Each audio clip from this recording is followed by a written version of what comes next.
ఈ నెల 24న గుంటూరులోని పేరుచెర్ల ఎన్ఆర్ఐ ఇంజనీరింగ్ కాలేజీలో సాంకేతిక సదస్సు కార్యక్రమం నిర్వహించనున్నట్లు ఎమ్మెల్సీ రాజేంద్ర ప్రసాద్ తెలిపారు. ఈ కార్యక్రమానికి మైక్రోసాఫ్ట్ ప్రతినిధి రాజీవ్ కుమార్ హాజరవుతారని వెల్లడించారు.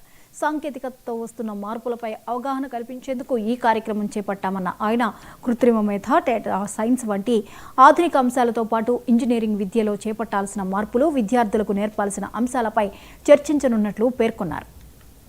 ఇంజనీరింగ్ కళాశాలలు అందరికీ కూడా అన్ని అంశాల్లో కూడా బాధ్యత వహిస్తున్నటువంటి కోయ సుబ్బారావు కిడ్స్ ఇంజనీరింగ్ కాలేజ్ అధినేత వారి కార్యక్రమాన్ని నడవడానికి ముందుండి నడుస్తూ ఉన్నారు.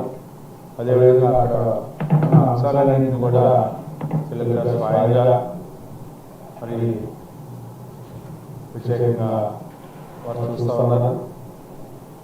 ఎందుకంటే రాజీవ్ కుమార్ 33 years నుంచి కూడా ఇంజనీరింగ్ కాన్సెప్ట్లో వర్క్ చేస్తూ ఉన్నాడు. ఇండియాలో ఐడిసిని 20 years స్టార్ట్ చేసి కైజలాన్ని ఇంట్రడ్యూస్ చేసినటువంటి సాంకేతిక నిపుణుడు.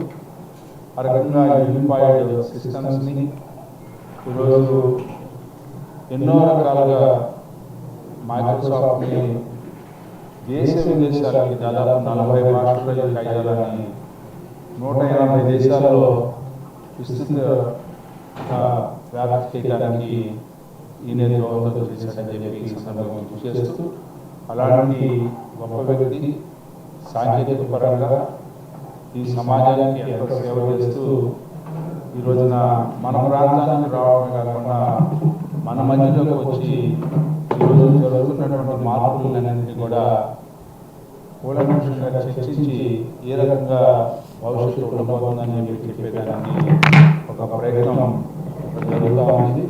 ఆ ప్రయత్నాన్ని మేమందరం కూడా ఆహ్వానిస్తామని చెప్పి